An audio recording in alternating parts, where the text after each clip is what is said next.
ప్రార్థన చేసుకొని కుడికను ప్రారంభించాం.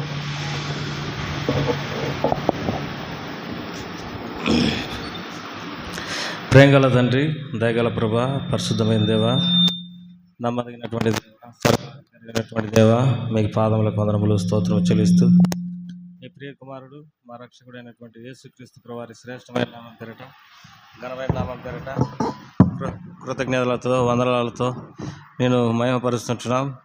ఈ దినం మాకు అనుగ్రహించినందుకై స్తోత్రములు. మమ్మల్ని బ్రతికించి మా ఆయుష్కాలాన్ని పెంచి మీరు మమ్మల్ని ఇంతవరకు తోడుగా ఉండి మాకు సహాయపడుతున్న దేవుడు అయినందుకై స్తోత్రములు. కేవలం నిన్నటి వారిని దుమ్ముతో ధూళితో సమానమైన మమ్మలను మీరు బ్రతికిస్తున్నందుకై స్తోత్రములు. ఈ సమయంలో ప్రభా మీ ఆత్మ సంచారం మా మధ్య ఉంచండి, మాకు తోడుగా ఉండండి, అనేకులు చేరవడానికి సహాయం చేయండి ప్రభా. ఆరాధన వర్తమానము, మరి బల వర్తమానము, మరి అన్ని సండే స్కూల్ పరిచర్య, అన్ని విషయాలలో మీరు సహాయపడుతున్నాండి. శత్రు కార్యములన్నింటిని లయం చేయండి, అనేకులు చేరవడానికి కూడా అనుకూలపరచండి వాతావరణం. నీ బిడ్డలైన వారు నలు దిశల నుండి నీ ఇంటికి రావడానికి కూడా కృపను అనుగ్రహించండి. మీ నామానికి మహిమ తెచ్చుకోమని వేడుకుంటూ ప్రభా పాటలు, వాయిద్యములు అన్ని విషయాల్లో సహాయపడుతున్నామని, ఆయా స్థలాల్లో జరుగుతున్న పరిచర్యను కూడా ఆశీర్వదించమని, నీ దాసుడు విషయాలను కూడా రావడానికి సహాయపడుతున్నావు, బలపరచమని యేసు ప్రభువు వారి నామం పేరిట స్తుతించి ప్రార్థించి వేడుకుంటున్నాం తండ్రి, ఆమేన్.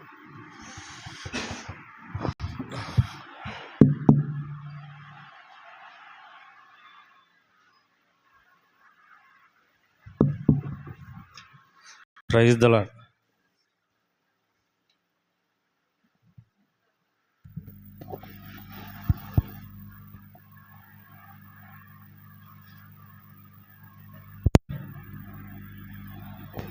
పాట సంఖ్య 89, సాగిలపడి మ్రొక్కెదం.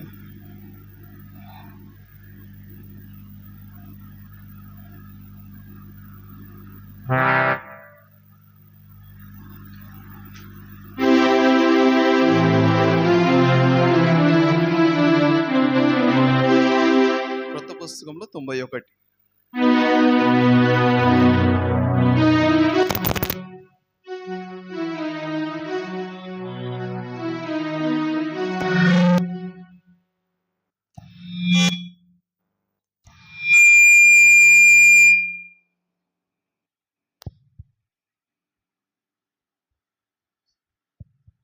Praise.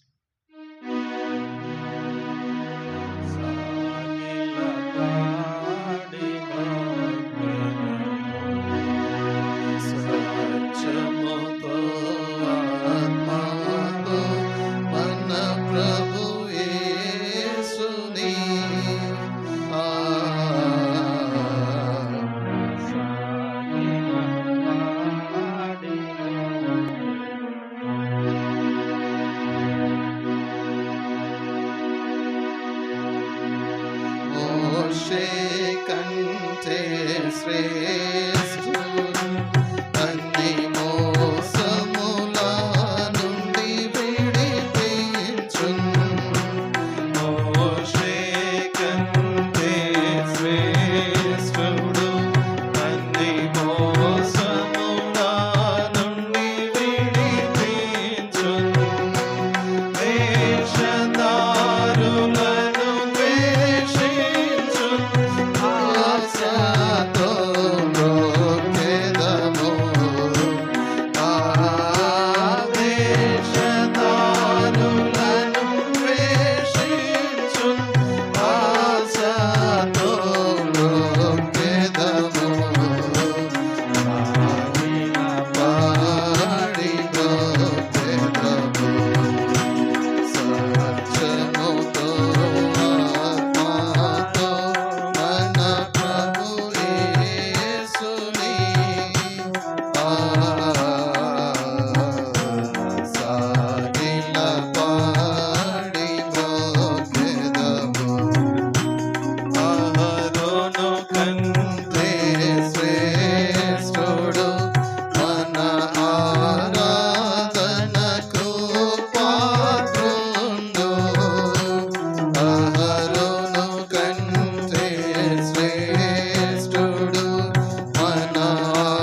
నాకంటే శ్రేష్ఠుడు ప్రాణదానముగా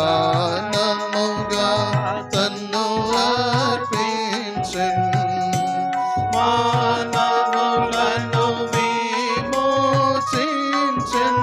ఘనపరచి బ్రోకెదము. మానవులను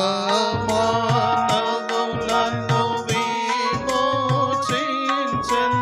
ఘనపరచి బ్రోకెదము. సాగిల పాడి బ్రోకెదము. సత్యముతో ఆత్మతో మన ప్రభు యేసుని సాగిల పాడి బ్రోకెదము. సొలొమోను కన్నా శ్రేష్ఠుడు సర్వజ్ఞానమునకు ఆధారుండు. సొలొమోను కన్నా శ్రేష్ఠుడు సర్వజ్ఞానమునకు ఆధారుండు. 10,000లలో అతి ప్రియుండు. పదిలముగా బ్రోకెదము. 10,000లలో అతి ప్రియుండు. పదిలముగా బ్రోకెదము. సాగిల పాడి బ్రోకెదము. సత్యముతో ఆత్మతో మన ప్రభు యేసుని సాగిల పాడి బ్రోకెదము. రాజుల కంటే శ్రేష్ఠుడు యాజకులనుగా మనలను చేసెను. రాజుల కంటే శ్రేష్ఠుడు యాజకులనుగా మనలను చేసెను. రారాజుగా త్వరలో వచ్చును. భయముగను బ్రోకెదము. రారాజుగా త్వరలో వచ్చును. భయముగను బ్రోకెదము. సాగిల పాడి బ్రోకెదము. సత్యముతో ఆత్మతో మన ప్రభు యేసుని సాగిల పాడి బ్రోకెదము. అందరిలో అతి శ్రేష్ఠుడు మనకందరికీ తానే ప్రభువు. అందరిలో అతి శ్రేష్ఠుడు మనకందరికీ తానే ప్రభువు. హల్లెలూయకు పాత్రుండు. అనుదినము బ్రోకెదము. హల్లెలూయకు పాత్రుండు. అనుదినము బ్రోకెదము. సాగిల పాడి బ్రోకెదము. సత్యముతో ఆత్మతో మన ప్రభు యేసుని సాగిల పాడి బ్రోకెదము.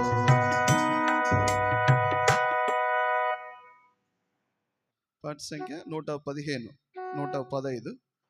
కృత పుస్తకంలో 117. వందనము వందనమేసయ్య.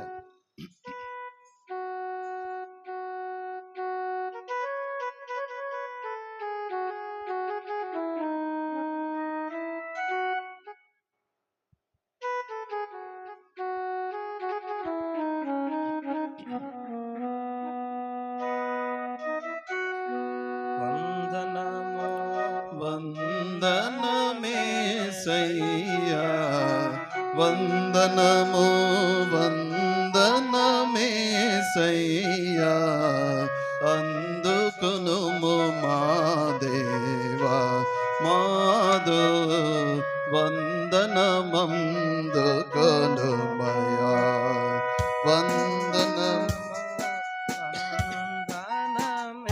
వందనమేసయ్యా వందనము వందనమేసయ్యా అందుకొనుము మా దేవా మాదు వందనమందుకొనుమయా ధరకే తెంచి ధరించితివా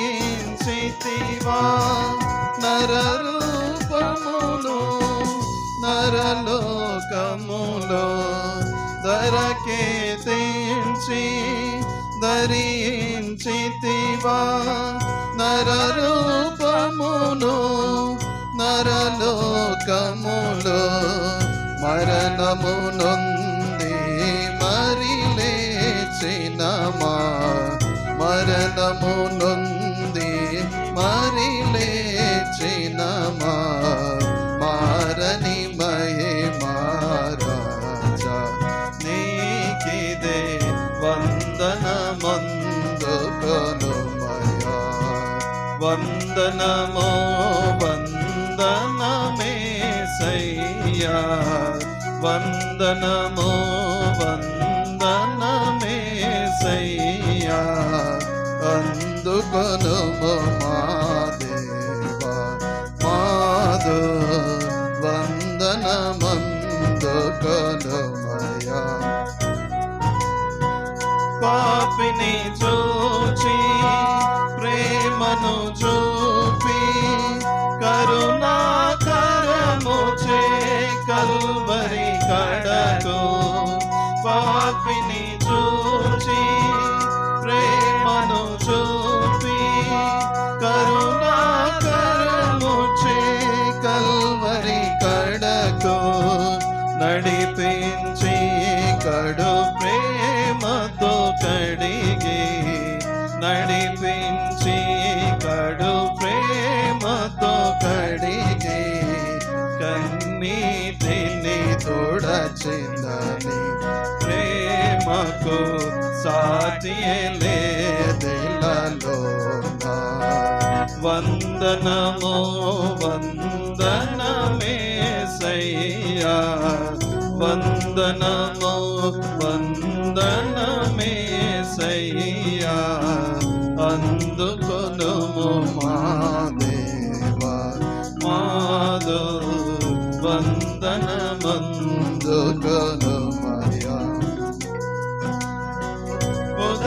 ఉదయించితివా నన్ను ధరింప ధరించితివా దారుణ మరణము ఉదయించితివా నన్ను ధరింప ధరించితివా దారుణ మరణము దయతలచి దారిద్రుని పిలచి దయతలచి దారిద్రుని పిలచి దారిని చూపిన దాదా దేవా హృదయార్పణనార్పిస్తు వందనమో వందనమేసయ్యా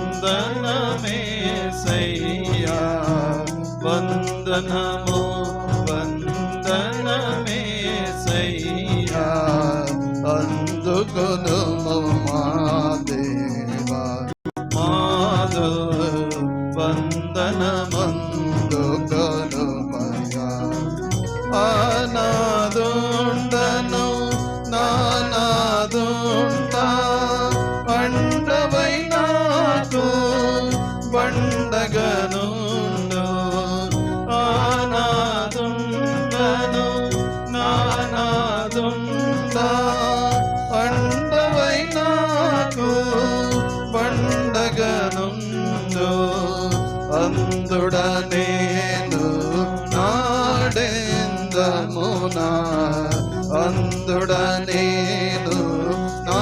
ఆడెందమునా నుండి నడిపించు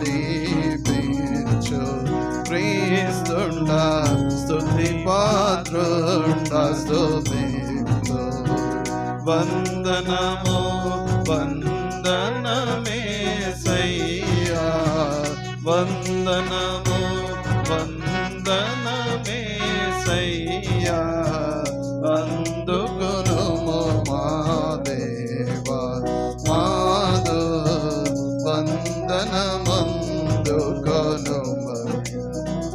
జగమును వీడి పరమున కరిగి పరిశుద్ధాత్మను వరమును విరివిగా జగమును వీడి పరమున కరిగి పరిశుద్ధాత్మను వరమును విరివిగా నరులకై వరదా ధరలో పోసిన నరులకై వరదా ధరలో పోసిన దురిత దూరుడరా రాజా నీకిదే నా స్తుతియాగం.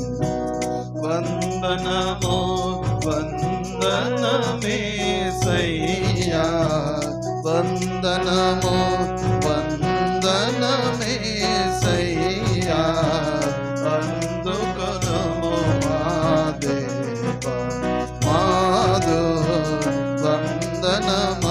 వందనమందుకొనుము. పరము నుండి పరిశుద్ధులతో పరిపూర్ణ ప్రభు ప్రభావముతో పరము నుండి పరిశుద్ధులతో పరిపూర్ణ ప్రభు ప్రభావముతో ప్రవిమలుడా ప్రత్యక్షం భగుదోవు ప్రవిమలుడా ప్రత్యక్షం భగుదోవు అక్షయ దేహము దర్శన మీచు క్షితినించేరి స్తుతింతు. వందనము వందనమేసయ్యా వందనము వందనమేసయ్యా అందుకొనుము మా దేవా మాదు వందనమందుకొను. స్తుతి స్తోత్రార్హుడా పరమ పూజ్యుడా వర్ణనాతీతుడా ధవళవర్ణుడా స్తుతి స్తోత్రార్హుడా పరమ పూజ్యుడా వర్ణనాతీతుడా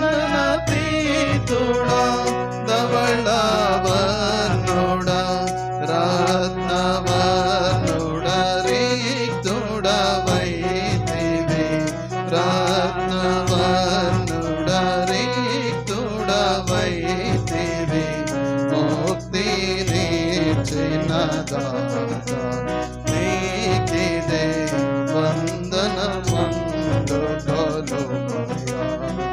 వందనము వందనమేసయ్యా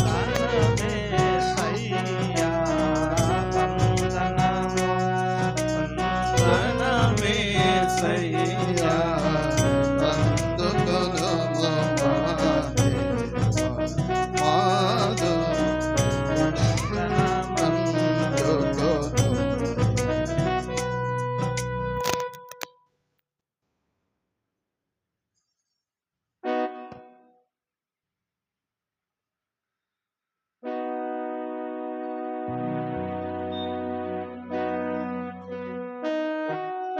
పాట సంఖ్య 249 పూర్ణ హృదయ స్తోత్రం.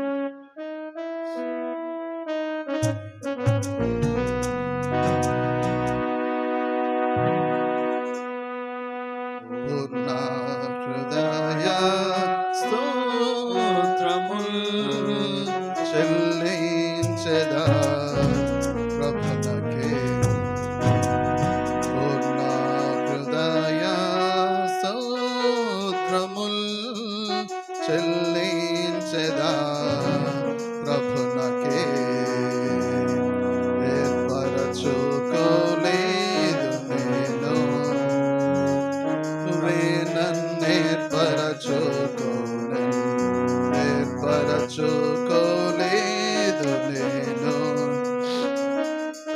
ప్రభువే నన్నేర్పరచుకోరెన్ పాపినైనా నాకు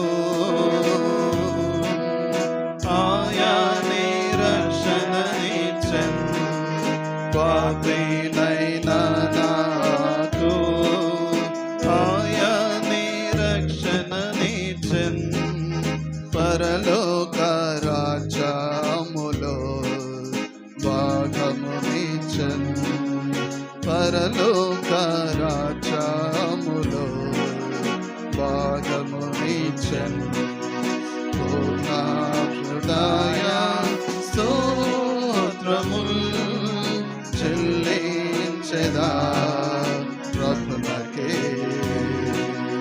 పూర్ణ హృదయ స్తోత్రముల్ చెల్లించెదా ప్రభునకే నా హృదయ పాపములలో తన రక్తములో కడిగెను నా హృదయ పాపములలో తన రక్తములో కడిగెను కృతమైన నాత్మను జీవింపజేసే ప్రభు కృతమైన నాత్మను జీవింపజేసే ప్రభు ఉచితంగానే పొందితే నిత్య జీవం ఉచితంగానే పొందితే నిత్య జీవం పూర్ణ హృదయ స్తోత్రముల్ చెల్లించెదా ప్రభునకే పూర్ణ హృదయ స్తోత్రముల్ చెల్లించెదా ప్రభునకే నీ పాప బంధములోనుందా హృదయామ శాంతి తొలిందే నీ పాప బంధములోనుందా హృదయామ శాంతి తొలిందే నా పాపము కొనగా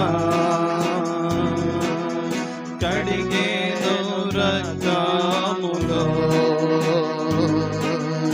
నా పాపము కొనగా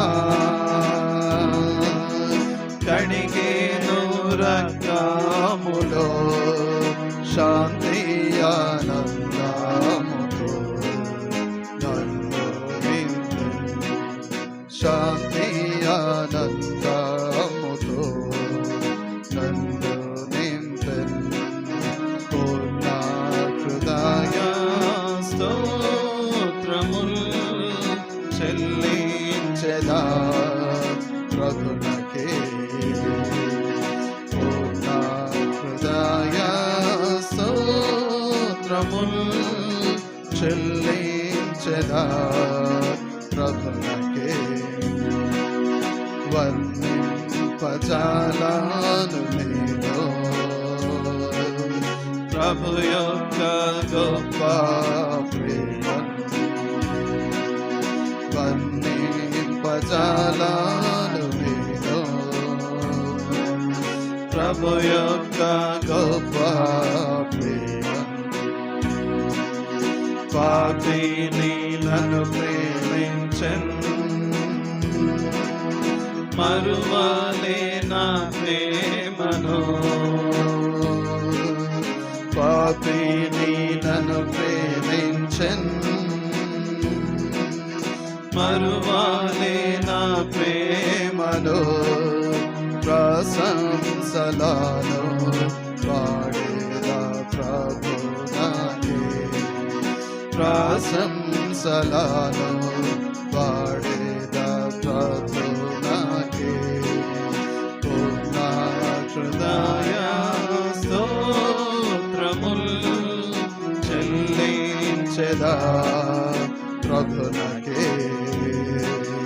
పూర్ణ హృదయ స్తోత్రముల్ చెల్లించెదా ప్రభునకే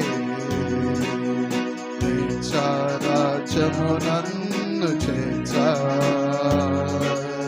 నిత్య నిబంధన చేసే నిత్య రాజ్యము నన్ను చేర్చా నిత్య నిబంధన చేసే సుఖ దుఃఖములంతైనా మోగింతు నాలు పరుగం సుఖ దుఃఖములంతైనా మోగింతు నాలు పరుగం స్థిరముగా నుండు పరమును చేరు వరకు స్థిరముగా నుండు పరమును చేరు వరకు పూర్ణ హృదయ స్తోత్రముల్ చెల్లించెదా ప్రభునకే పూర్ణ హృదయ స్తోత్రముల్ చెల్లించెదా ప్రభునకే.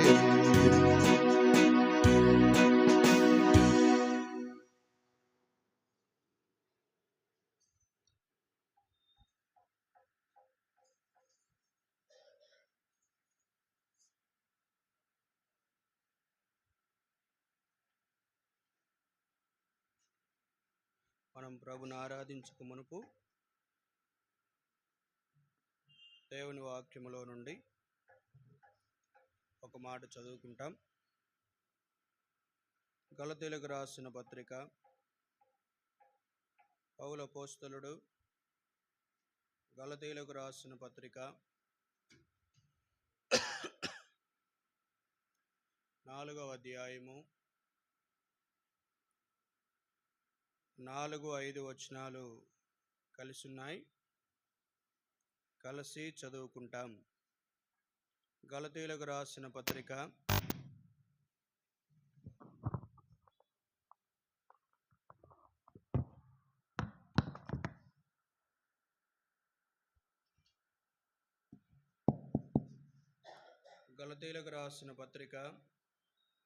4వ అధ్యాయము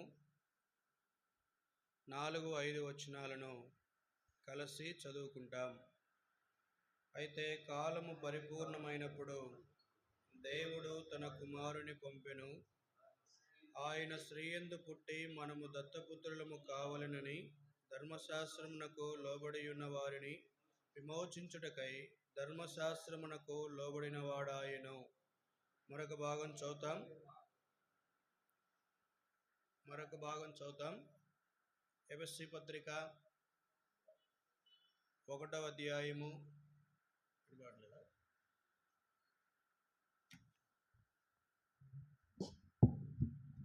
ఎఫెసీ పత్రిక కొంచెం వాల్యూమ్ పెంచండి.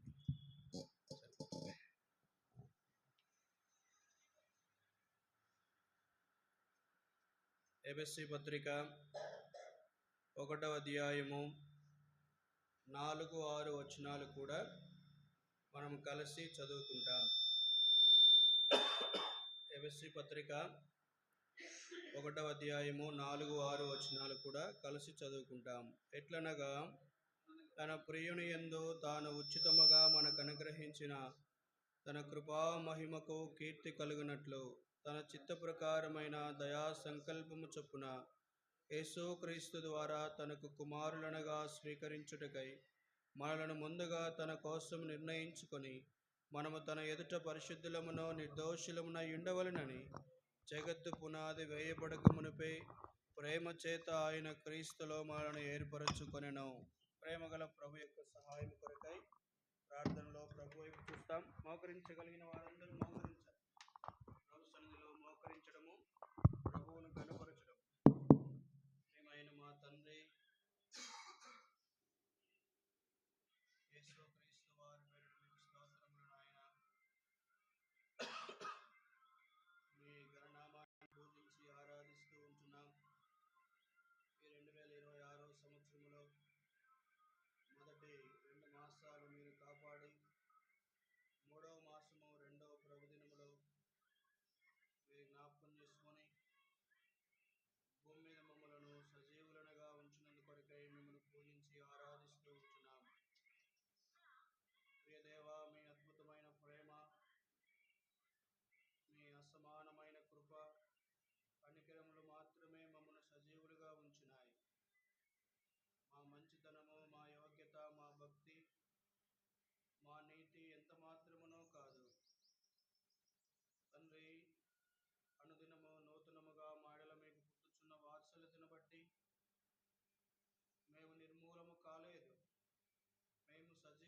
సువార్త 17:8 ప్రకారము వారు కన్నులెత్తి చూసినప్పుడు యేసు తప్ప మరెవరును వారికి కనబడలేదన్న వాగ్దానం నెరవేర్చును.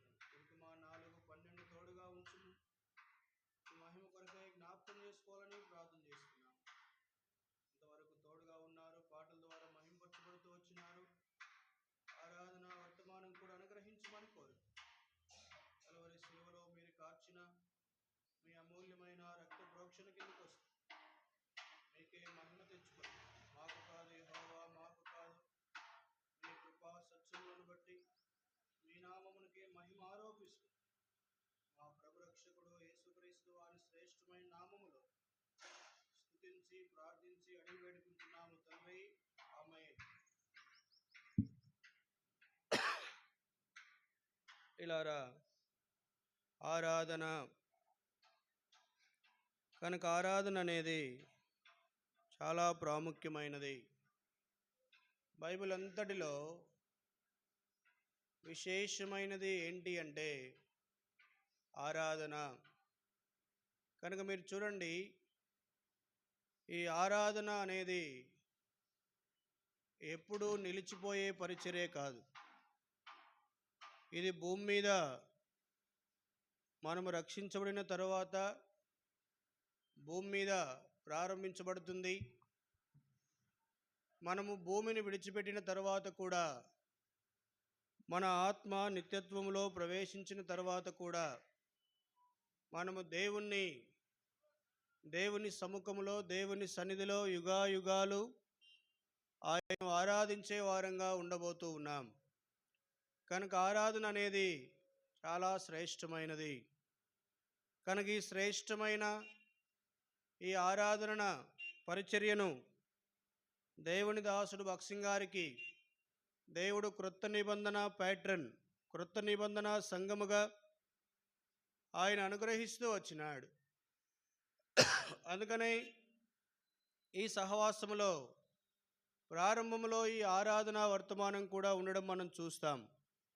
సియోను పాటల పుస్తకాన్ని గమనిస్తే పాటల పుస్తకంలో రాయబడిన పాటలు కూడా ఒక క్రమాన్ని అనుసరించి రాయబడతాయి, కనుక క్రమంగా ఉంటాయి. ఏం కారణము అంటే ఆరాధన అనేది చాలా ప్రాముఖ్యమైనది. అయితే మనం చదువుకున్న భాగానికి మనం వెళితే, ఎందుకు మనం ప్రభుని ఆరాధించాలి, ఏ కారణాన్ని బట్టి మనం యేసు ప్రభువును ఆరాధన చేయాలి అని ఒకవేళ మనము చూస్తే, భూమి మీద ఏ మనుషుడైనా దేవుణ్ణి ఆరాధించడానికి రెండు కారణాలున్నాయి. ఒక కారణం ఏంటి అంటే దేవుడు ఏమై ఉన్నాడో అది మనం ఎరిగి ఆయన్ను ఆరాధించాలి. అది మొదటి కారణం. దేవుని మందిరానికి వచ్చిన మనం ఎవరమైనా మొట్టమొదటిగా నీవు గుర్తించాల్సిన సంగతి ఏంటి అంటే దేవుడు ఏమై ఉన్నాడు. ఇదే సహవాసంలో కనుక ఏజే ఫ్లాగ్ గారు అని ఒక ఆయన ఉన్నాడు, భక్సింగ్ గారితో జతపనివాడు ఆయన. కనుక వీడియోలో చెప్తే నేను విన్నాను. ఆయన అన్నాడు, నీవు ఏ పుస్తకమైనా తీసుకో బైబిల్లో, దానిలో యేసు ప్రభు కనబడతాడు అని చెప్పినాడు. కనుక యేసు ప్రభు ఎవరో, ఈ దేవుడు ఎంత గొప్పవాడో అన్న సంగతిని నీవు గమనించి గుర్తెరిగి ఆయన ఆరాధించాలి. రెండవ సంగతి ఏంటి అంటే ఆయన మనకు ఏమి చేసినాడు. ఈ రెండు ప్రాముఖ్యమైన సంగతులను మనం ఎన్నడైనా మరిచిపోవడానికి వీల్లేదు. కనుక దేవుడు ఏమై ఉన్నాడో దానిని బట్టి మనం ప్రభుని ఆరాధించాలి. రెండవది, ఆయన మనకు ఏమి చేసినాడో దానిని బట్టి మనం ప్రభువును ఆరాధించాలి. చూడండి, ఇక్కడ మనం చూస్తే గలతీయులకు రాసిన పత్రిక 4వ అధ్యాయము 4-5 వచనాలలో ఆ మాట మనం ఒక్క మాటే జ్ఞాపకం చేసుకుంటాం. అయితే కాలము పరిపూర్ణమైనప్పుడు దేవుడు తన కుమారుణ్ణి పంపెను. ఆయన స్త్రీయందు పుట్టి మనము దత్తపుత్రులము కావలెనని. ఏం కావాలని? దత్తపుత్రులము. ప్రియులారా, దత్తపుత్రులు అని అక్కడ ఫుట్ నోట్లో 5 కింద రాస్తున్నారు. ఏం రాస్తున్నారు అక్కడ? స్వీకృత పుత్రులం, అంటే స్వీకరించబడిన పుత్రులం, స్వీకృత పుత్రులం. మీరు చూడండి, ఎవరు దత్తత తీసుకుంటారు పిల్లల్ని? పిల్లలు ఉన్నవారా, పిల్లలు లేనివారా?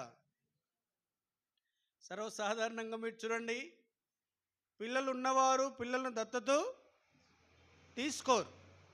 ఎవరు తీసుకుంటారు పిల్లల్ని దత్తత? పిల్లలు లేని వారిని. మరి దేవునికి కుమారుడు ఉన్నాడు కదా, దేవునికి ఏకైక కుమారుడు, ప్రేమా కుమారుడు, జనితైక కుమారుడు, శ్రేష్టమైన కుమారుడు, అద్వితీయ కుమారుడు, మనుష్య కుమారుడు, దైవ కుమారుడు యేసు ప్రభు వారు ఉన్నారు కదా. మరి ఎందుకు ఆయన యందు నిన్ను నన్ను దత్తపుత్రునిగా స్వీకరించాలని అనుకుంటూ ఉన్నాడు? ఏం కారణము? మీరు చూడండి, ఎఫెసీ పత్రిక 1, అందులో కూడా ఆ మాట ఉంది, మధ్యలో ఉంది, చదువుదాం. ఎఫెసీ పత్రిక 1వ అధ్యాయము 4, 6 వచనాల్లో మధ్యలో ఉంది చూడండి. యేసు క్రీస్తు ద్వారా తనకు కుమారులనుగా స్వీకరించుటకై. కనుక నిన్ను నన్ను యేసు క్రీస్తు ప్రభు ద్వారా దేవుడు ఎలాగూ స్వీకరించాలనుకున్నాడు? కుమారులనుగా. అనుకున్న వాళ్ళకి అర్థమవుతుందమ్మా? వినపడుతుందా బుజ్జన్న? అదే కాముగా కూర్చున్నారు అసలు. చూడండి జాగ్రత్తగా. యేసు క్రీస్తు ద్వారా కుమారులనుగా స్వీకరించుటకై అన్నాడు. యేసు క్రీస్తు ప్రభు ద్వారా ఈ పత్రికలో, ఎఫెసీ పత్రికలో యేసు ప్రభు ద్వారా, యేసు ప్రభు నందు, యేసు ప్రభువును బట్టి, ఆయనలో అనే మాటలు 27 పర్యాయాలు ఉన్నాయి. ఒక ఎఫెసీ పత్రికలోనే ఆయన యందు, ఆయనను బట్టి, ఆయన ద్వారా, ఆయనలో అనే ఈ మాటలు ఎన్నిసార్లు రాయబడ్డాయి? 27 టైమ్స్ రాయబడ్డాయి.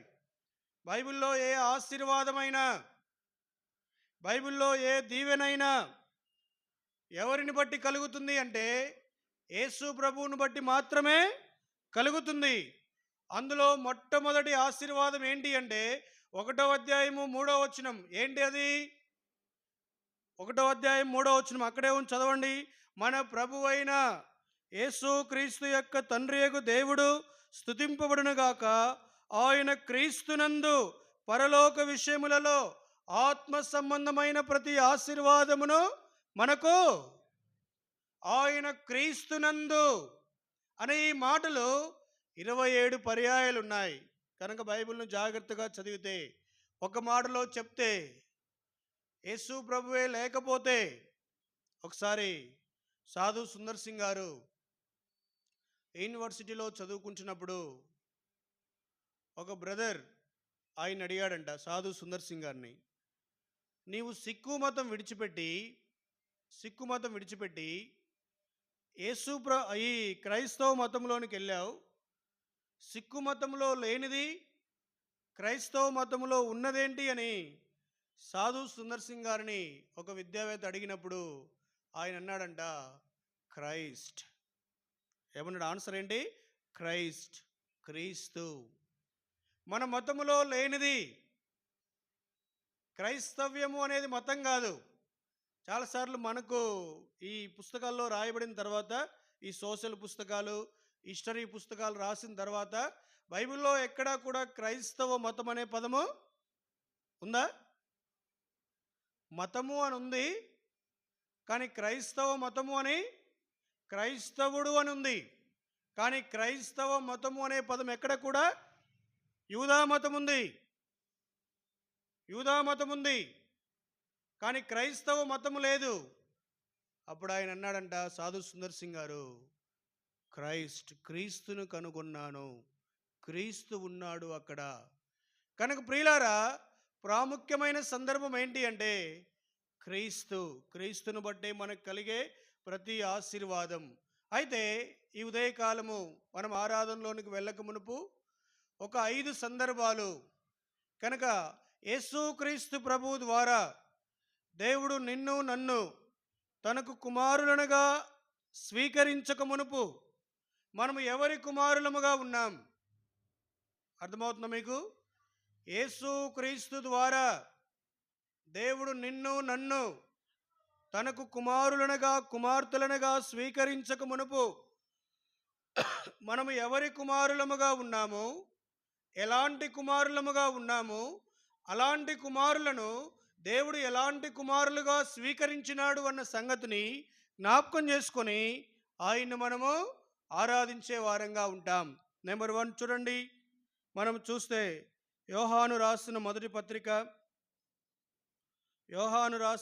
పత్రిక పేజీ నెంబర్ 222. త్వరగా తీయాల, టైం అయిపోతుంది మరలా.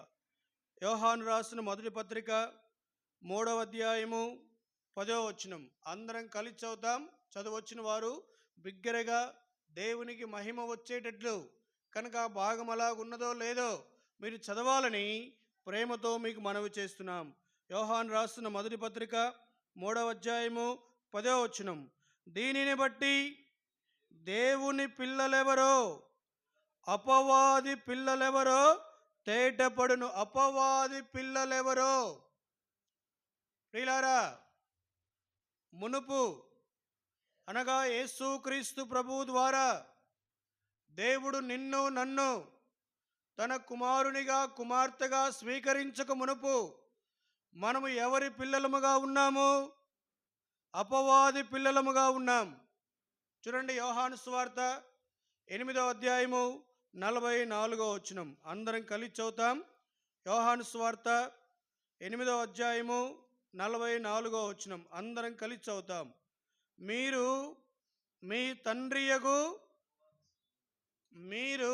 గట్టి ఎనగోలు చదవడంలే. మీరు మీ తండ్రియగు అపవాది సంబంధులు. ఎవరు మనకు తండ్రి ఇంతకు మునుపు? ఏ అనుమానము లేదు. రక్షించబడక మునుపు నీకు నాకు మాత్రమే కాదు, ఈనాడు లోకములో ఆకాశము క్రింద భూమి మీద ఉన్న ప్రతి మనుషునికి, రక్షణ లేని ప్రతి మనుషునికి, యేసు ప్రభువుకు వెలుపల ఉన్న ప్రతి మనుషునికి తండ్రి ఎవడు అంటే అపవాది, సాతాను. వానికి ఎలాగున్నాడు? వాళ్ళకి ఎలాగున్నాడు? తండ్రిగా ఉన్నాడు. అందుకనే ఆయన యేసు ప్రభువారు యూదులతో మాట్లాడేటప్పుడు మీరు మీ తండ్రియగు అపవాది సంబంధులు అన్నాడు. ఆ తర్వాత యోహాను యోర్దానులో బాప్తీసమిస్తున్నప్పుడు అనేక మంది తమ పాపాలు ఒప్పుకొని శాస్త్రులలోనూ పరిసయ్యులలోనూ అనేకులు ఆయన దగ్గర బాప్తీసం పొందడానికి వచ్చినప్పుడు ఆయన వారిని చూసి ఒక మాట అన్నాడు, సర్ప సంతానమా, రాబోవు ఉగ్రత నుండి తప్పించుకోవడం. చూడండి, చదువుదాం ఆ మాట. మత్తయి సువార్త 3వ అధ్యాయం. మత్తయి సువార్త 3వ అధ్యాయం. అందరం కలిసి చదువుతాం. మత్తయి సువార్త 3వ అధ్యాయము 7వ వచనం. అతడు పరిసయ్యులలోను సద్దుకాయులలోను అనేకులు బాప్తిస్మం పొందవచ్చుట చూసి, సర్ప సంతానమా, రాబోవు ఉగ్రతను తప్పించుకున్నటకు మీకు బుద్ధి చెప్పినవాడు. సర్ప సంతానమా. ఒకప్పుడు మనము సర్ప సంతానం. సర్పము అంటే సాతాను. సర్పము సాతాను కాదు. మీరు జాగ్రత్తగా గుర్తుపెట్టుకోవాలా. బైబిల్లో దేవుడైన యెహోవా చేసిన భూజంతువులలో సర్పము యుక్తి గలదై ఉండెను అని ఉంది. సర్పము యుక్తి కలిగిందే కానీ సర్పము సాతాను కాదు. కానీ సాతాను ఎవరిలో ప్రవేశించినాడు? సర్పములో ప్రవేశించినాడు. అందుకనే ఏమన్నాడు ఇక్కడ యోహాను? సర్ప సంతానమా. అర్థమైందండి మీకు? సర్ప సంతానమా. కనుక ఇక్కడ కూర్చున్న నీవు నేను మనమందరము ఒకప్పుడు సర్ప సంతానముగా ఉన్నాం. సాతాను పిల్లలముగా ఉన్నాం. సాతాను ఏది చెప్తే అది చేసినాం. వాడు ఏం మాట్లాడమంటే అది మాట్లాడుతూ వచ్చినాం. ఎక్కడికి వెళ్ళమంటే అక్కడికి వెళ్ళినాం. ఎక్కడ తిరగమంటే అక్కడ తిరుగుతూ వచ్చినాం. కనుక ఏదైనా కూడా నిరభ్యంతరముగా చేస్తూ వచ్చినాం. ప్రభుకు స్తోత్రము. ఒకవేళ అలాగే ఉండింటే,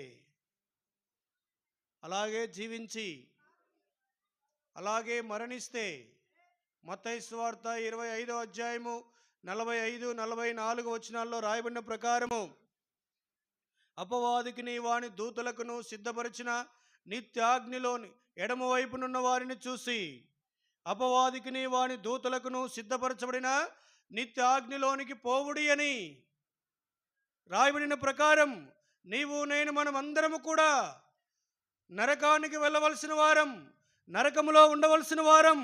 ప్రభుకు స్తోత్రము. ప్రభు ఏం చేసినాడు?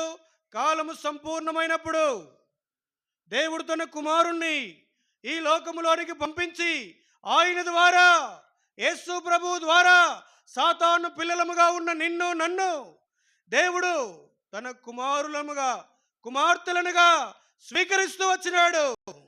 ప్రియుడా, యేసు ప్రభు ఎలాంటి కుమారుడో తెలుసా?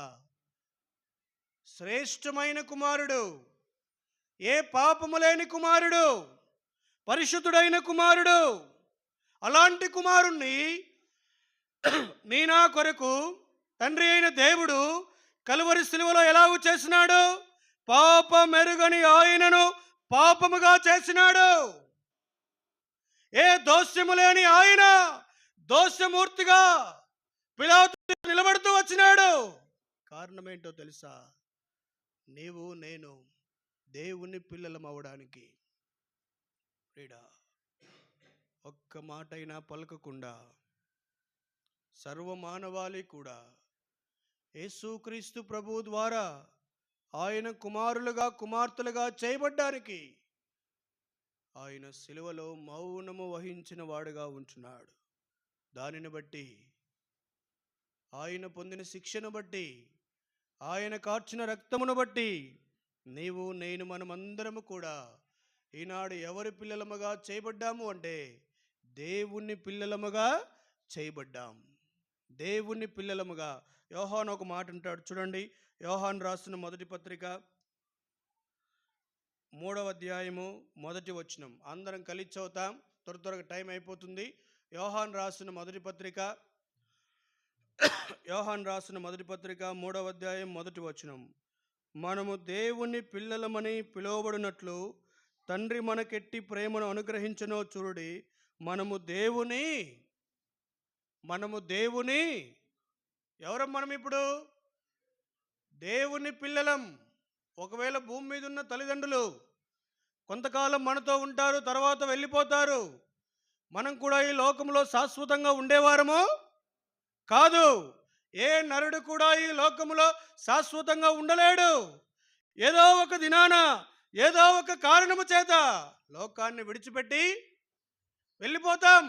వెళ్ళిపోయినప్పుడు నిత్యత్వములో కనికెరము కలిగిన తండ్రితో, పరలోకమందున్న తండ్రితో, నీతి స్వరూపుడగు తండ్రితో, ఆయన నీతి స్వరూపుడైతే ఆయన నీతి మన మీద ప్రకాశించుచుండగా యుగ యుగాలు సదాకాలము, యుగములకు పూర్వమును ఇప్పుడును సదాకాలము ఆయన పిల్లలముగా, ఆయన ముఖదర్శనము చేస్తూ ఆయన్ను సేవించే వారంగా ఉంటాం. ప్రియులారా, ఎంత గొప్ప భాగ్యం ఇచ్చినాడు యేసు ప్రభు ద్వారా. సాతాను పిల్లలముగా ఉన్న మనం ఎవరి పిల్లలమైనాము? దేవుని పిల్లలమైనాం. అందుకొరకై ప్రభువును మనం ఏం చేయాలి? ఆరాధించాలి. ప్రభువా, నిజమే, నేను సాతాను కుమార్తెను, సాతానుని కుమారుణ్ణి. నా ఇష్టం వచ్చినట్టుగా బ్రతికాను లోకములో, నా ఇష్టం వచ్చినట్టు తిరిగినాను. నాకు ఏది మంచని, ఏది చేయాలనిపిస్తుంది చేసినాను. అలాగూ చేయడానికి గల కారణం నేను కాదు, నాలో ఉన్న పాప నేరం, పాప నియమం. ఆ నియమం నా తండ్రి ద్వారా నాకు వచ్చింది, నాకు సంక్రమించింది.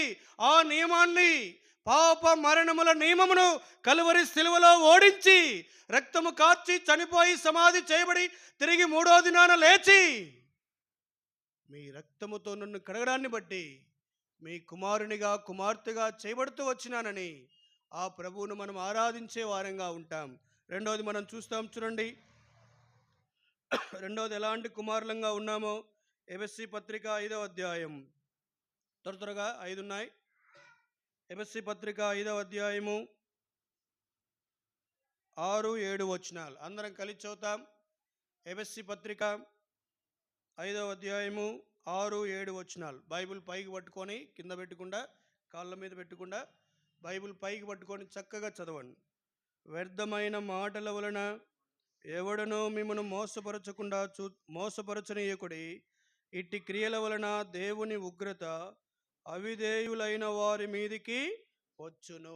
అవిధేయులైన వారి మీదికి అని అక్కడ ఏడేసి పుట్టినోట్లు ఏం రాస్తున్నారు కింద?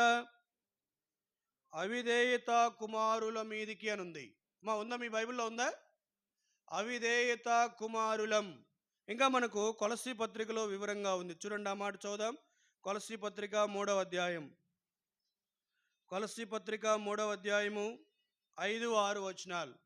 కొలస్సీ పత్రిక 3వ అధ్యాయము 5-6 వచనాలు. కావున భూమి మీద నున్న మీ అవయవములను అనగా జారత్వమును, అపవిత్రతను, కామాతురతను, దురాశను, విగ్రహారాధన అయిన ధనాపేక్షను చంపివేయుడి. వాటి వలన దేవుని ఉగ్రత అవిధేయుల మీదికి వచ్చును. అవిధేయుల మీదికి అని ఏడేసి కింద ఏం రాసినారు? ఎలాంటి కుమారులం మనము? అవిధేయత కుమారులం. ఎలాంటి వారమమ్మా? అవిధేయత అంటే అర్థమేంటి? ఇంగ్లీష్ మీడియంలో చదువుకున్న పిల్లలకి ఇంగ్లీష్లో కూడా ఒబీడియన్స్ అంటే అర్థమేంటి? విధేయత. డిస్ఒబీడియన్స్ అంటే అర్థమేంటి? అవిధేయత. అవిధేయత అంటే అర్థమేంటి? చెప్పిన మాట వినకపోవడమే. బైబిల్ పరిభాష ప్రకారం చెప్పిన మాట వినకపోవడమే అవిధేయత. ఎవరితో చెప్పినాడు ప్రభు? ఆదాముతో చెప్పినాడు. ఏమని చెప్పినాడు? ఈ తోటలో ఉన్న వృక్ష ఫలములన్నింటినీ నీవు నిరభ్యంతరముగా తినవచ్చును, అయితే మంచి చెడ్డల తెలివినిచ్చే వృక్ష ఫలాలు మీరు తినకూడదు. తినుదినమున మీరు నిశ్చయముగా చచ్చెదరు అని నరునికి ఆజ్ఞాపించెను అని బైబిల్లో ఉంది. ఆజ్ఞది ఆజ్ఞాపించినాడు దేవుడు తనతో మాట చెప్పినాడు. అయితే ఆదాము అవ్వలిద్దరూ కూడా ఆజ్ఞ అతిక్రమించడాన్ని బట్టి ఏమైనారో చూడు ఒకసారి. రోమిలకు రాసిన పత్రిక 5వ అధ్యాయము 19వ వచనం. 5:19. ఏలయనగా ఒక మనిషిని అవిధేయత వలన అనేకులు పాపులుగా ఎలాగో, ఏలయనగా ఒక మనిషిని అవిధేయత వలన అనేకులు పాపులుగా ఎలాగూ చేయబడిరో. ఎవరా మనుషుడు? ఎవరా ఒక్క మనుషుడు? ఎవరా మనుషుడు? యావత్ మానవ జాతికి మూల పురుషుడు. ఈనాడు ప్రతి మానవ సంతానానికి రావడానికి కారణమైన వాడు ఎవరు? ఆదాము. ఈ ఆదాము ఒక్కడు దేవునికి అవిధేయత చూపించిన కారణాన్ని ఈనాడు భూమి మీద పుట్టిన మానవుడు దేనిలో పుట్టినాడు? పాపములోనే పుడుతున్నాడు, పాపములోనే పెరుగుతున్నాడు, పాపములోనే జీవించి పాపములోనే చనిపోతే పాపము వలన వచ్చు జీతము మరణం. ఇలారా ఏ అనుమానము లేదు. పాపములోనే పుట్టి, పాపములోనే పెరిగి, పాపములోనే జీవించి, పాపములోనే చనిపోతే మరణానికి వెళ్ళిపోతాం. ఆదాము అవ్వలిద్దరూ కూడా నిరభ్యంతరముగా, మీకు ఏ అడ్డము లేదు, ఈ తోటలో ఉన్న వృక్ష ఫలాలన్నీ మీరు తినవచ్చును, అయితే మంచి చెడ్డల తెలివినిచ్చే వృక్ష ఫలాలను మీరు, దేవుని మాటను వారు ఏం చేశారు అంటే అతిక్రమించినారు. నువ్వు చెప్తే నేనేదేంటి పిల్లలు? అందుకని వారి జీవితం అట్టయింది కదా. ఈనాడు మనకు కూడా ఇన్ని కలహాలు, ఇన్ని సమస్యలు, యావత్ భూమి మీద కోర్టులు, పోలీసులు, లేకపోతే రోగాలు, లేకపోతే రకరకాలైన యుద్ధాలు, ఇవన్నీ కలగడానికి కారణం ఏంటో తెలుసా? ఇవన్నీ లోకంలో రావడానికి కారణం ఏంటో తెలుసా? ఆనాడు ఆదాము దేవుని ఆజ్ఞను అతిక్రమించిన కారణాన్ని బట్టి ఈనాడు లోకంలో ఇవన్నీ ప్రవేశించినాయి. ఇన్ని రోగాలు, రకరకాలైన సమస్యలు మానవులకు రావడానికి కారణం ఆయన ఆదాము దేవుని మాటను అతిక్రమించడమే కారణం. కనుక వారు ఏమైనారు అంటే అవిధేయులైపోయినారు, అవిధేయత కుమారులైనారు. ఇప్పుడు అవిధేయుల మీదకి ఏమొస్తుందంట? దేవుని ఉగ్రత. దేవుని ఉగ్రత అంటే ఎలా ఉంటుంది? ఒక్కసారి దేవుడు కరోనా వైరస్కు పని చెప్పినాడు. చిన్న వైరస్ అది, మన కంటికి కనబడని సూక్ష్మజీవి అయిన కరోనా, ఆ వైరస్కు దేవుడు పని చెప్తే 246 దేశాలు గడగడ గడగడ వణికినాయి. దేవుని ఉగ్రత ఎలా ఉంటుందో నీకు తెలియదు. సొదొమ గొమొర్రాలో పాపం చేసినప్పుడు దేవుడు ఆకాశం నుంచి ఏం కురిపించినాడు? అగ్ని కురిపిస్తూ వచ్చినాడు. కాలిపోయినారు వాళ్ళంతా. ఆదాము ద్వారా హానాకు వరకు, నోవహు వరకున్న యావత్ సంతతి భూమి అంతా కూడా ఆయన భూమిని చూసినప్పుడు భూమి అంతా బలత్కారంతో నిండింది. సమస్త శరీరులు భూమి మీద వారి మార్గాలు చెరిపివేసుకున్నారు. బలత్కారం, ఎక్కడ చూసినా మోసం, దగ, కుట్ర, కామం, వ్యభిచారం, మత్సరం కనబడినప్పుడు దేవుడు చూసినాడు. 40 దినాలు ప్రచండమైన వర్షం కురిపించినాడు. అదే దేవుని ఉగ్రత. చనిపోతూ వచ్చినారు. అయితే ఇప్పుడు అలాంటి ఉగ్రత కాదు, అలాంటి ఉగ్రత కాదు. నరకం నీ కొరకు పంచుకొని ఉన్నది. అగ్ని ఆరదు, పురుగు చావదు, యుగయుగాలు ఏడ్పు పండ్లు కొరుకుట, వేదనకరమైన స్థలం. అదే దేవుని ఉగ్రత. అలాంటి ఉగ్రతలోనికి మనం వెళ్ళకుండా దేవుని కుమారుడైన యేసుక్రీస్తు ప్రభువారు కాలము సంపూర్ణమైనప్పుడు ఈ లోకానికి వచ్చి నా అవిధేయతకు బదులుగా విధేయుడైన కుమారుడు కలువరి శిలువకు వెళ్ళి తండ్రికి విధేయత చూపించిన కారణాన్ని బట్టి ఏ రీతిగా అబ్రహాముకు, ఇస్సాకు విధేయత చూపించినాడో, తండ్రి బలి కొరకు కట్టెలున్నాయి, నిప్పు ఉంది కనుక అన్నీ ఉన్నాయి, గొర్రెపిల్ల ఎక్కడా అని అడిగినప్పుడు ఇస్సాకు ఏమన్నాడు? అబ్రహాం ఏమన్నాడు? దేవుడే ఒక్క మాటైనా పలకలేదు. ఎవరు? ఇస్సాకు. దానిని దేవుడే చూచుకుంటాడు అన్నాడు. అంతే. విస్సాకు అనగా విధేయత అని అర్థం. అబ్రహాం ఏమో విశ్వాసానికి గుర్తు, ఇస్సాకేమో విధేయత గుర్తు, యాకోబు దేనికి గుర్తు? పట్టుదల గుర్తు. కనుక ఇస్సాకు ఒక్క మాటైనా పలకలేదు. ఆ రీతిగా ఆ మోరియా పర్వతానికి వెళ్ళి కనుక అక్కడ కట్టెలు పేర్చినారు. కనుక కట్టెలు పేర్చి అన్నీ చేసిన తర్వాత ఇస్సాకును కట్టెల మీద పడుకోబెట్టేటప్పుడు ఇస్సాకు ఎందుకు ఇలాగూ చేస్తున్నావు అన్నాడా? బైబిల్లో ఉందా అలాగూ? ఇస్సాకు ఒక్క మాట కూడా పలకలేదు.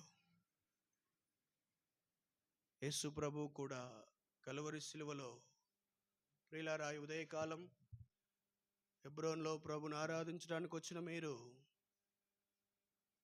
యేసు ప్రభు ఎందుకు మౌనముగా ఉన్నాడు? ఆయనలో ఏ పాపము లేదు. బైబిల్లో 9 మంది భక్తులు సాక్ష్యం ఇచ్చినారు.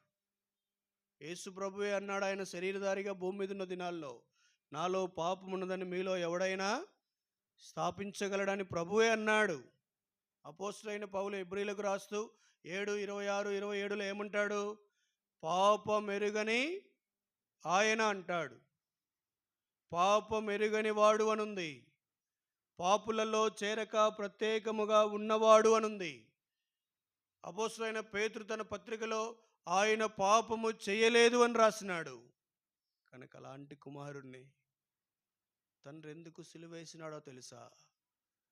అవిధేయులమైన మన మీదకి దేవుని ఉగ్రత రాబోతుంది. ఆ ఉగ్రతలో నీవు నేను మనము నశించిపోకుండా, ఉగ్రత పాలవ్వకుండా, దేవుని ప్రచండమైన కోపం, దేవుని ప్రచండమైన ఉగ్రత ఎవరి మీదకి వచ్చిందో తెలుసా? విలాప వాక్యములు చదువుదాం. 2వ మాట విలాప వాక్యములు అందరం కలిసి చదువుతాం. 1వ అధ్యాయము విలాప వాక్యములు 1వ అధ్యాయము 13వ వచనం. అందరం కలిసి చదువుతాం. విలాప వాక్యములు 1వ అధ్యాయము 13వ వచనం లేదా 12 నుంచి చదువుదాం. 12 నుంచి చదివితే అర్థమవుతుంది. త్రోవను నడుచువారులారా, ఇలాగు జరుగుట చూడగా మీకు చింత లేదా? యెహోవా తన ప్రచండ కోపదినమున నాకు కలగజేసిన శ్రమ వంటి శ్రమ మరి ఎవరికైనానో కలిగినదో లేదో మీరు నిదానించి చూడుడి. పరము నుండి ఆయన నా ఎముకల మీదకి అగ్ని ప్రయోగించి ఉన్నాడు, అది ఎడతెగక వాటిని కాల్చుచున్నది. ప్రియులారా, పరము నుండి తండ్రి అయిన దేవుడు తన కుమారుని మీదకి శిక్షను తీసుకొచ్చినాడు. కారణం ఏంటో తెలుసా? మన అవిధేయులమైన మనము కనుక శిక్షించబడవలసి ఉండగా, అవిధేయులమైన మన కొరకు విధేయుడైన ప్రభు, అదే మాట రాయబడింది రోమీలకు రాసిన పత్రిక 5:19. ఒకని విధేయత వలన అనేకులు నీతిమంతులుగా చేయబడుతూ వచ్చినాం. ఆయన విధేయత వలన బొచ్చు కత్తిరించు వాని ఎదుట గొర్రెపిల్ల ఎలాగూ మౌనముగా ఉన్నదో, ఆ రీతిగా ప్రభు అయిన యేసుక్రీస్తు వారు మౌనముగా ఒక్క మాటైనా పలకకుండా తండ్రికి విధేయత చూపించి, తన విధేయత ద్వారా ఈనాడు నీకు నాకు నిన్ను నన్ను నీతిమంతులుగా చేసినాడు, ఉగ్రత నుంచి తప్పించినాడు. విధేయత కుమారులం. చూడండి, ఆ మాట కూడా ఉంది బైబిల్లో. పేతురు రాసిన మొదటి పత్రిక 1వ అధ్యాయము ఎలాగూ చేసినాడు చూడండి. పేతురు రాసిన మొదటి పత్రిక 1వ అధ్యాయము 14-16 వచనాలు అందరం కలిసి చదువుతాం. అవిధేయత కుమారులమైన మనం ఎలాగైనామో చూడండి. నేను పరిశుద్ధుడనై ఉన్నాను గనుక మీరును పరిశుద్ధులైనడని రాయబడి ఉన్నది. కాగా మీరు విధేయులగు పిల్లలై ఏమైనాము? ఇప్పుడు మనము విధేయులగు పిల్లలం. ఒకప్పుడు మనం ఎలాంటి పిల్లలం? అవిధేయత పిల్లలం, అవిధేయత కుమారులం. ప్రభువా, అవిధేయునిగా నేనుంటే నేను నశించిపోయేవాడిని, మీ ఉగ్రతలో నేను కాలిపోయేవాడిని, మీ ఉగ్రతలో నశించిపోయేవాడిని. మీ విధేయతను బట్టి నన్ను విధేయునిగా చేసినావు, విధేయత పిల్లలుగా మార్చినావు. అందుకొరకై స్తోత్రము. 3వ సంగతి మనం చూస్తాం చూడండి, అద్భుతమైన సంగతి. ప్రియులారా, లూకాసు సువార్త ఇదొకటి చూస్తాం మనం. 3 చూస్తాం, వీలైతే 4. 16వ అధ్యాయము 8వ వచనం అందరం కలిసి చదువుతాం. లూకాసు సువార్త 16వ అధ్యాయము 8వ వచనం. యవనస్తులు బైబిల్ గట్టిగా చదవాలా, పైకి పట్టుకోండి. లూకాసు సువార్త 16:8. అన్యాయస్తుడైన గృహ నిర్వాహకుడు యుక్తిగా నడుచుకొనినని వాని యజమానుడు వాని మెచ్చుకొనెను. వెలుగు సంబంధుల కంటే ఈ లోక సంబంధులు, చూడండి, ఈ లోక సంబంధులు అని 2 కింద ఏం రాసినారు? ఈ యుగపు కుమారులు అని రాసినారు. ఉందా మాట? వెలుగు సంబంధుల కంటే ఈ లోక సంబంధులు అని ఉందా? అక్కడ 2 పుట్నోట్లు ఏం రాసినారు కింద? ఈ యుగపు కుమారులు. వెలుగు సంబంధులు అంటే ఒకటేసి ఏం రాసినారు? వెలుగు కుమారుల కంటే. ఆ మాటను బట్టి మనం చూసినప్పుడు ఈ యుగపు కుమారులు ఎలాంటి కుమారులు? చీకటి కుమారులం మనం. ఏ కుమారులం మనము? చీకటి కుమారులం, చీకటి కుమార్తెలం. అపోస్తలుడైన పౌలు ఎఫెసీయులకు రాసిన పత్రిక 5:8 ఏమంటాడు? పూర్వమందు మీరు చీకటి అయి ఉంటిరి. పూర్వమందు మనం ఎలాగున్నాం? చీకటి అయి ఉంటిమి. మత్తయి సువార్త 4:12-16 వచనాలలో ఆ జెబూలూను, నప్తాలి, యోర్దాను పరివాహక ప్రాంతాల్లో కూర్చున్న ప్రజలు, అంటే చీకటిలోను మరణ ఛాయల్లోనూ కూర్చున్నవారు గొప్ప వెలుగును చూసిరి. చీకటి అయి ఉన్నాం, చీకట్లో కూర్చున్నాం. చీకట్లో కూర్చున్నవారు మరణ ఛాయల్లో ఉన్నవారు ఈ యుగపు కుమారులం. ఇలాంటి మనము. ఇంకేమంటాడు అపోస్తలుడైన పేతురు? ఏమంటాడు? ఆ భక్త కోటికి ఉత్తరం రాస్తే ఏమంటాడు? మీరు చీకటిలో నుండి ఆశ్చర్యకరమైన తన వెలుగులోనికి. అంటే ఎక్కడున్నాం మనము? చీకట్లో ఉన్నాం. వీడా ఏం చేసినామో మనకు తెలుసు. ఎలాంటి క్రియల గుండా, ఎలాంటి పద్ధతుల గుండా, ఎలాంటి మార్గాల గుండా మనం వెళ్ళామో మనం ఎరుగుదుము. ప్రభుకు స్తోత్రము. ఒకవేళ చీకట్లోనే ఉంటే ఇక్కడ ఎవరైనా ఉదయకాలం ఇంకా చీకట్లోనే ఉండి చీకటిని ప్రేమించి చీకట్లోనే జీవితాన్ని గడుపుతూ ఉంటే ఓ దినం వస్తుంది, వెలుపటి చీకట్లో వేయబడతావు. అక్కడ ఏడ్పును పనులు కొరుకుట ఉంటాయి. అక్కడికి వెళ్ళకుండా ఉండడానికే దేవుని కుమారుడు వెలుగై ఆయన వెలుగుగా లోకములోనికి వచ్చి ప్రతి మనుషుణ్ణి వెలిగించినాడు. అలా వెలిగించబడిన నీవు నేను మనము ఎలాగూ చేయబడ్డాము అంటే వెలుగు సంబంధులు, అంటే వెలుగు కుమారులముగా చేయబడ్డాం. చీకటి కుమారులముగా ఉన్న మనము ఇప్పుడు ఎలాగూ చేయబడ్డాం? వెలుగు కుమారులుగా చేయబడ్డాం. చీకట్లో నుండి ఆశ్చర్యకరమైన తన వెలుగులోనికి పిలిచిన వాని గుణాతిశయములను ప్రచురము చేయు నిమిత్తం. ఏమిటి ఆయన గుణాతిశయము? ఆయన కృపగలవాడు, ఆయన ప్రేమ గలవాడు, ఆయన కరుణామయుడు, ఆయన మహాగణుడు, మహోన్నతుడు, పరిశుద్ధుడు, నిత్య నివాసి, మహోన్నతమైన పరిశుద్ధమైన స్థలములలో నివసించువాడు. ఆయన గుణాన్ని, ఆయన కరుణా సంపన్నతను ఆరాధించే వారంగా, దేవా చీకట్లో ఉన్నాను, చీకటి బ్రతుకునాది, చీకట్లో ఉండి చీకట్లోనే చనిపోయింటే వెలుపటి చీకట్లో వేయబడేవాణ్ణి. ప్రభుకు స్తోత్రము. యేసు ప్రభు ఈ లోకానికి వచ్చి ఆయన వెలుగై ఉండి వెలుగుగా ఈ లోకములోనికి వచ్చుచు ప్రతి మనుషుణ్ణి వెలిగించినాడు. దేవుడు లోకమునకు వెలుగై ఉన్నాడు. వెలుగు కుమారులమైనాం. ఇప్పుడు దేవుని వాక్యం అంటే ఏంటో మనకు తెలిసింది, దేవుని మందిరం అంటే ఏంటో మనకు తెలిసింది, పరిశుద్ధులతో సహవాసం మనకు తెలిసింది. ఇంతకు మునుపది మనకు చీకట్లో ఉన్నప్పుడు దేవుడు ఎవరో మనకు ప్రియులారా వెలుగు కుమారులమైనాం, వెలుగు కుమార్తెలమైనాం. ప్రభువా ఎంత మంచివాడవు, నన్ను వెలిగించినావు, వెలుగు కుమార్తెగా చేసినావు, వెలుగు కుమారునిగా చేసినావు. అందును బట్టి నీకేమి నేను అర్పించగలను అని ఆ ప్రభుని ఆరాధించే వారంగా ఉంటాం. 4వ సందర్భం చూస్తాం, చూడండి. 4వది ఎలాంటి కుమారులంగా ఉన్నాం? గలతీలకు రాసిన పత్రిక 4వ అధ్యాయం, గలతీలకు రాసిన పత్రిక 4వ అధ్యాయం 31వ వచనం చదువుతాం. 31 చాలు, త్వరగా ఇంకొక మాట ఉంది చూద్దాం. గలతీలకు రాసిన పత్రిక 4వ అధ్యాయము 31వ వచనం. కాగా సహోదరులారా, మనము స్వతంత్రురాలి కుమారులమే గాని దాసీ కుమారులము. మా అర్థమవుతుందా మీకు? మీరు ఆలస్యంగా వస్తున్నారు. మనము స్వతంత్రురాలి కుమారులమే గాని దాసీ కుమారులము కాము. అంటే ఒకప్పుడు మనం ఎలాంటి కుమారులంగా ఉన్నాం? దాసీ కుమారులముగా ఉన్నాం. ఇక్కడ 2 నిబంధనలు ఉన్నాయి, టైం లేదు కాబట్టి దాటిపోతున్నాం. ఒకటేమో దాస్యములో ఉండడానికి ఉన్న హాగరు అంటాడు, సినాయి పర్వతం హాగరు దాస్యములో. రెండోదేమో పైనుండి వస్తున్న యెరూషలేము పరిశుద్ధ పట్టణం అంటాడు. కనుక ఈ 2 కూడా 2 నిబంధనలై ఉన్నాయి. మనకు ఎలాగో పాత నిబంధన మాట్లాడదు, పాత నిబంధన క్రొత్త నిబంధన ఎలాగున్నాయో ఈ 2 కూడా 2 నిబంధనలు. ఇక్కడ 2 మనుషులు ఉన్నారు. ఒకడేమో కనుక శరీరమును బట్టి పుట్టినవాడు, ఎవరతను? ఇస్మాయేలు. కనుక అబ్రహాముకు హాగరుకు పుట్టిన కుమారుడు ఎవరు? ఇస్మాయేలు.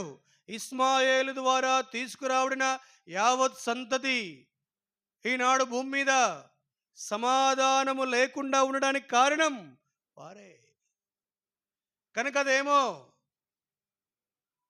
ఆ నిబంధన, పాత నిబంధన ఒకవేళ దాస్యములో ఉండడానికి విడవబడిన నిబంధనగా ఉన్నది.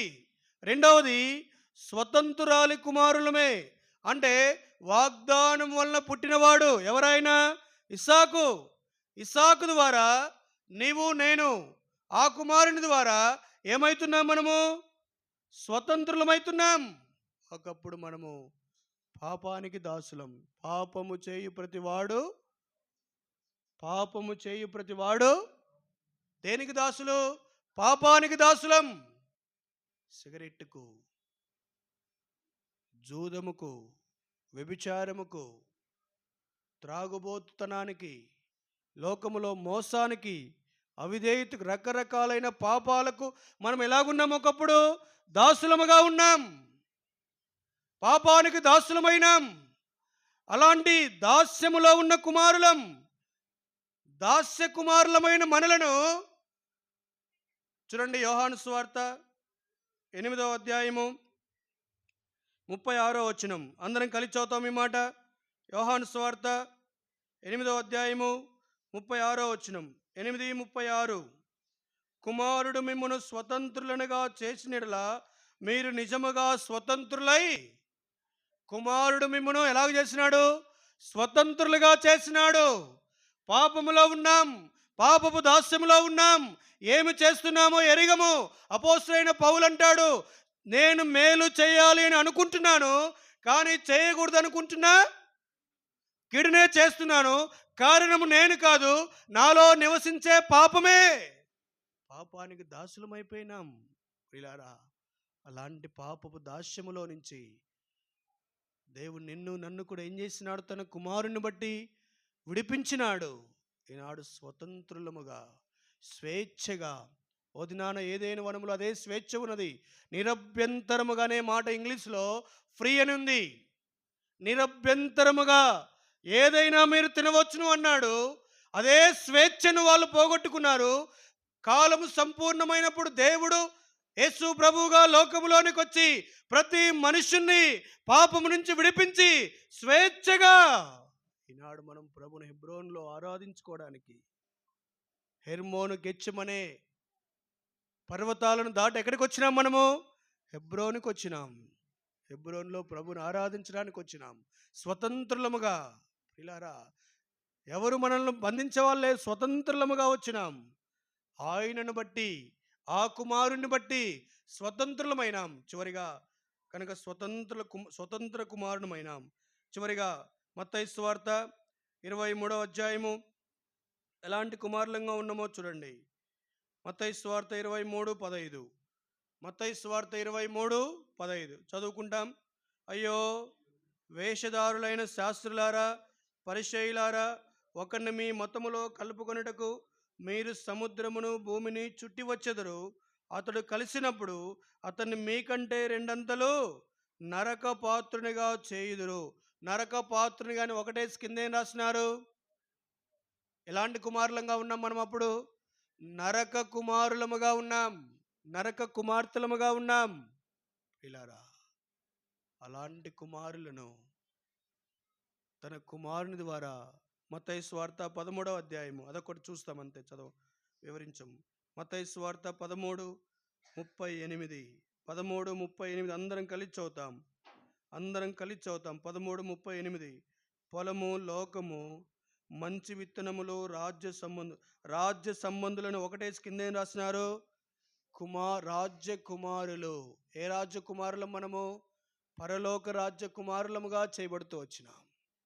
పిల్లరా, నరక కుమారులముగా ఉన్నాం యేసు ప్రభువును బట్టి. ఆ నరకానికి వెళ్లకుండా ఈనాడు నిత్యత్వములో ఇందాక పాడుతూ వచ్చినారు, నిత్య రాజ్యము అని. పరలోక రాజ్య కుమారులముగా చేయబడుతూ వచ్చినాం. ప్రభువా, ఈ ఉదయకాలము నేనేమి ఇవ్వగలను నీకు? నేను ఎలాంటి కుమారునిగా ఉన్నాను?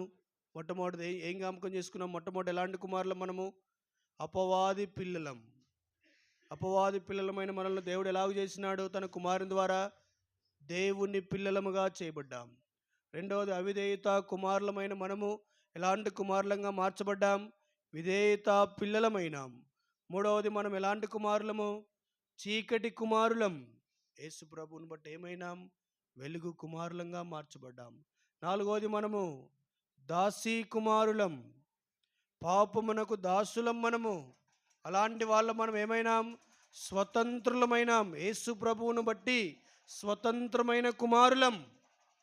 ఐదవది, ఆఖరిది, ఎలాంటి కుమారులంగా ఉన్నాం మనం? నరక కుమారులముగా ఉన్న మనలను పరలోక రాజ్య కుమారులుగా, పరలోక రాజ్య సంబంధులుగా చేసినాడు. అందుకొరకై ఈ ఉదయకాలము ఆయన సన్నిధిలో సాగిలపడి, దేవా, యేసు ప్రభు నందు నాకింత మేలు చేసినావు, ఏమి ఇవ్వగలను నేను? ఏమిచ్చి మీ రుణం తీర్చగలను? ఎంతోమంది చనిపోయినారే, ఎంతోమంది కాలం చెల్లించి లోకాన్ని విడిచిపెట్టి వెళ్ళిపోయినారే, వారికంటే నేను మంచివాణ్ణి, అయినా నన్ను భూమి మీద ఉంచినావు. కారణం ఏంటో తెలుసా? ఆయన్ను ఆరాధించడానికి. ప్రభు ఈ మాటలు దీవించి ఆరాధనలో మనకు తోడ్పడును గాక.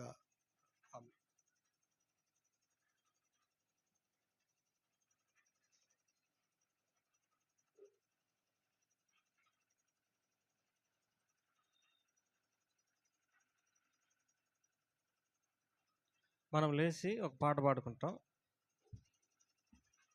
చివరి వచ్చిన పాడేటప్పుడు సండే స్కూల్ పిల్లలు చిన్నగా సండే స్కూల్ పోండి, వెనక ఉండే వాళ్ళకు అవకాశం ఇచ్చేటట్టు కొంచెం ముందుకు సర్దుకోండి. మనం లేచి పాడుకుంటాం.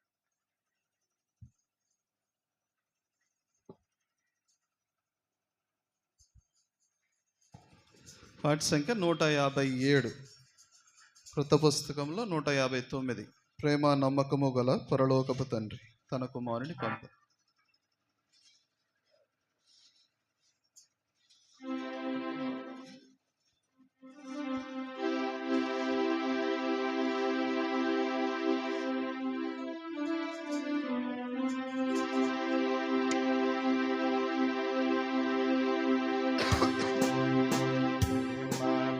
నమ్మకము గల పరలోక తండ్రి తన కుమారుని పంపేను, రక్తము చిందించి మా పాపము కడుగా సిలువపై అర్పించేను, సిలువపై అర్పించేను.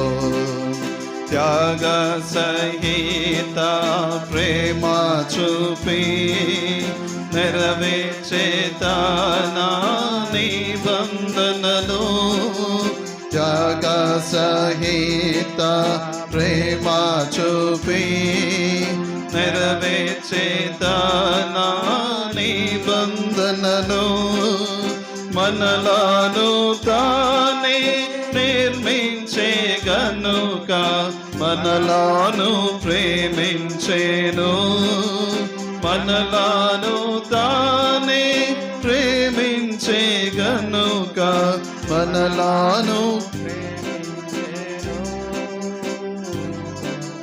మనలను ప్రేమించేను. ప్రేమ నమ్మకము గల పరలోక తండ్రి తన కుమారుని పంపేను, రక్తము చిందించి మా పాపము కడుగా సిలువపై అర్పించేను, సిలువపై అర్పించేను. శాశ్వత ప్రేమ చూపించేను, సిలువపై రుజువు గావించేను. శాశ్వత ప్రేమ చూపించేను, సిలువపై రుజువు గావించేను. తన రక్తముతో పాపులనెల్లా శుద్ధుల చేసేనుగా, తన రక్తముతో పాపులనెల్లా శుద్ధుల చేసేనుగా, శుద్ధుల చేసేనుగా. ప్రేమ నమ్మకము గల పరలోక తండ్రి తన కుమారుని పంపేను, రక్తము పాపము కడుగా సిలువపై అర్పించేను, సిలువపై అర్పించేను. తండ్రి వలెనే ప్రేమ చూపి నీచులనెల్లా ప్రేమించేను, తండ్రి వలెనే ప్రేమ చూపి నీచులనెల్లా ప్రేమించేను. ఎవరు పాపము నొప్పుకొందురో వారిని క్షమించెను, క్షమించును. ఎవరు పాపము నొప్పుకొందురో వారిని క్షమించును.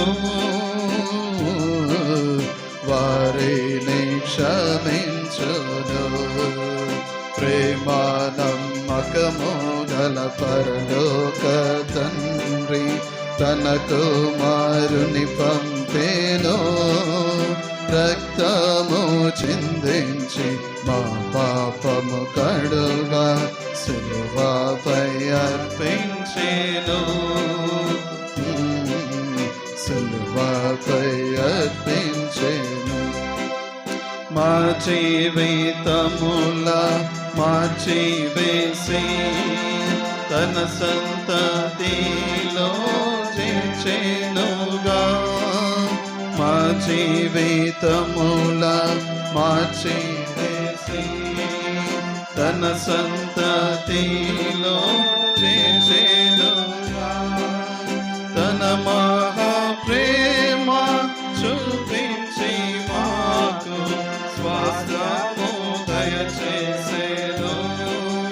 తన మహాప్రేమ చూపించి మాకు స్వాస్థ్యము దయచేసెను. స్వాస్థ్యము దయచేసెను. ప్రేమ నమ్మకము గల పరలోక తండ్రి తన కుమారుని పంపేను. రక్తము చిందించి మా పాపము కడుగా సిలువపై అర్పించెను. సిలువపై అర్పించెను. ఆత్మ శరీర ప్రాణములన్ అర్పించి ప్రభువును స్తుతింతుము. ఆత్మ శరీర ప్రాణములన్ అర్పించి ప్రభువును స్తుతింతుము. హల్లెలూయా స్తుతి మహిమ ఘనత ఎల్లప్పుడూ ప్రభుకే. హల్లెలూయా స్తుతి మహిమ ఘనత ఎల్లప్పుడూ ప్రభుకే. ఎల్లప్పుడూ ప్రభుకే. ప్రేమ నమ్మకము గల పరలోక తండ్రి తన కుమారుని పంపేను. రక్తము చిందించి మా పాపము కడుగా సిలువపై అర్పించెను. సిలువపై అర్పించెను. సండే స్కూల్ పిల్లలు చిన్నగా సండే స్కూల్కి వెళ్ళిపోండి. తర్వాత సండే స్కూల్ టీచర్ ఆరాధించండి. తర్వాత ఒకరి తర్వాత ఒకరు మరి ప్రభువును ఆరాధిద్దాం.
ప్రభా, దీవించి అపవాది